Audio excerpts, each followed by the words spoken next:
Persuasiveness is one of the core principles of quality content.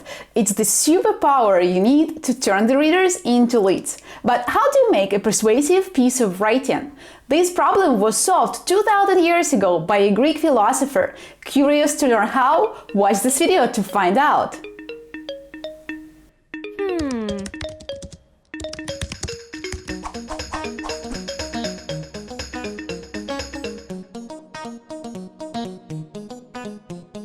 My name is Katerina. I am the author of the book From Reads to Leads. This is my channel where I talk about copywriting and content marketing to help you improve your writing skills and the knowledge of content marketing. Subscribe to this channel so you'll never miss a new video. In this video, we'll talk about why persuasion is a fundamental skill for writers, how to establish your credibility, how to deliver logical arguments, how to appeal to your audience's emotions. Before we get into it, I would recommend that you watch my video What is an Argument? Anatomy of Logic and Argumentation. I will link to it at the end of this video. Today's video is part of my vlog series on argumentative writing, a topic that doesn't get much attention in the content community, but something that you can do without if you want to write better. Make sure you click on the bell icon below to get a notification every time a new video on my channel is out. Why is persuasion so important in writing? Persuasion is a fundamental skill for content marketers. Whatever goal you choose to pursue with your content, to demonstrate your expertise, to sell your product, to share your experience, you need to persuade your readers that your expertise is valid, your product can fit the needs of buyers, and your experience is worth replicating. If your content doesn't persuade, what's the point in writing it? Being persuasive in writing is a hard skill to master, and most writers don't do a good job at persuading or selling their ideas through content, except this problem was solved 2000 years ago. In his work Rhetoric, Aristotle outlined three core concepts of persuasive communication: ethos, logos, and pathos. Let's talk about them in more detail. Appeal to ethos: demonstrate that you're a trustworthy source. To be able to convince, you need to build trust between you and your readers from the very first lines. You need to establish yourself so that readers who don't know anything about you have reason to trust you. How do you do that? Use the language that is appropriate for the audience and topic. Introduce yourself, your expertise, and your accomplishments if that fits in the context. Talk about your experience whenever it's relevant. Include some information about how much effort you've put into this piece of content. Needless to say, use correct grammar and syntax.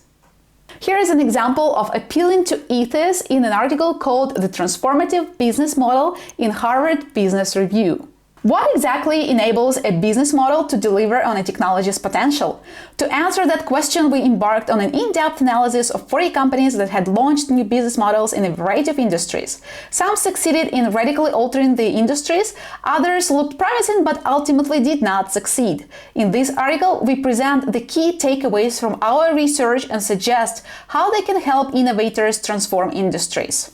Here, the authors talk about how much effort they've put into the research. We have every reason to trust them, and now we are ready to listen to their arguments.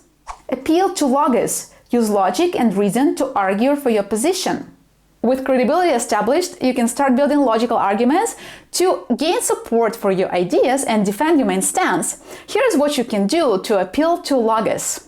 Cite facts and statistics. Use historical and literal analogies. Cite authorities on a subject. Show the causes and effects of a situation. Show how your claim works using examples and anecdotes. Repeat yourself throughout the text to reinforce your point. Address counter-arguments to show that you have truly considered all the evidence and that your argument still holds. Use social proof. Let me give you a couple of examples. If you needed to defend an argument about gender discrimination in entrepreneurship, you could use the following statistics. According to a report by Morgan Stanley, nearly 40% of male investors say that investing in women-owned businesses is not a priority at all, compared to only 7% of female investors. This pretty shocking data helps you persuade your readers that gender discrimination is indeed a real problem.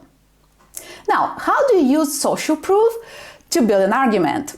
Social proof helps you appeal to your readers' innate tendency to follow the crowd. Here is a case in point.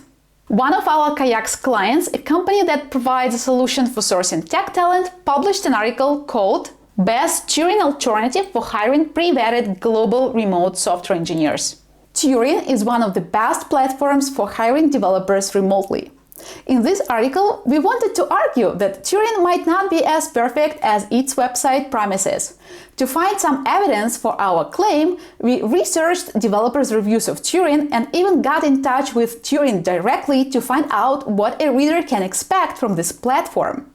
We argue, for instance, citing Turing's reply to our inquiry about hiring React Native developers, that despite the promise of 1.5 million pool of software engineers on the platform, Turing is unable to satisfy their client's request immediately.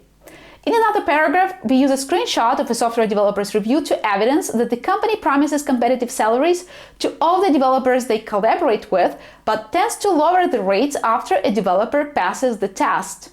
Social proof gives your readers a reason to believe your argument because it demonstrates that other people believe your supporting claims. Now that you've established credibility and delivered some logical arguments, you should also appeal to your audience's emotions, or pathos. Appeal to pathos. Move the reader emotionally to connect with your position.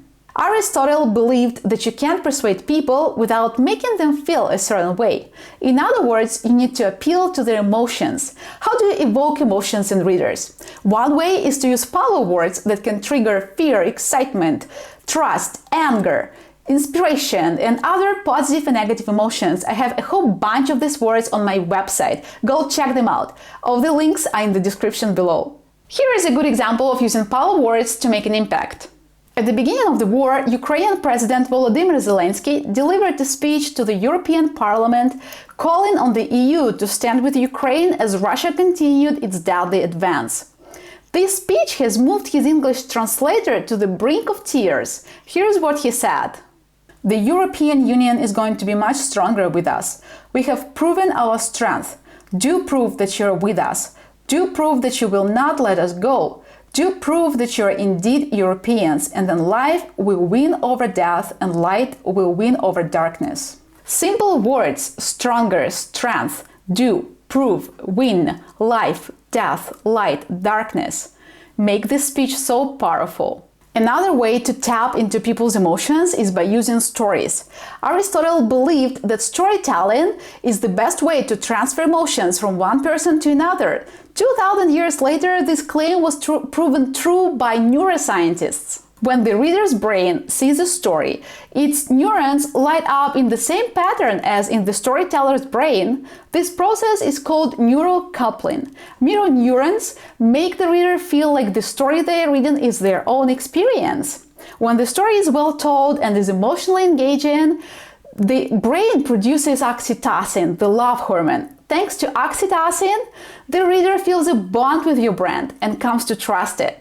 Do you know that stories make up 65% of the most popular TED Talks? If you've ever watched TED, you know that the most popular speakers share their personal stories.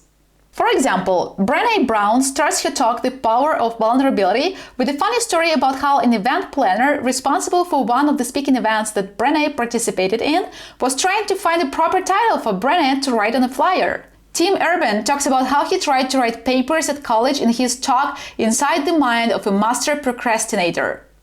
Jill Hicks' talk I Survived a Terrorist Attack, Here's What I Learned is based entirely on her personal story of being a survivor of the London terrorist bombings in 2005. Personal story is the best story you can tell. It's because it's more relatable. People relate to stories and not facts, so be sure to incorporate your personal experiences into your writing whenever possible. To sum up, here's how to persuade by Aristotle. Demonstrate that you're a trustworthy source. Use logic and reason to argue about your position. Move the reader emotionally by using follow words and storytelling. The most effective arguments appeal to the people's emotions, logic, and ethics. When you use these appeals responsibly, your argument is convincing. But using them irresponsibly is called a logical fallacy, which you can learn more about in my video What is a Logical Fallacy? How to Avoid Making Bad Arguments. If you have any questions about argumentation or you want to see more videos like this, just post a comment underneath this video.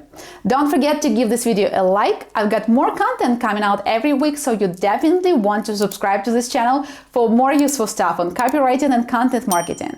I also have daily writing tips on Instagram, so make sure you follow me there too. All the links are in the description below. Thank you for watching. Я Катерина. До зустрічі!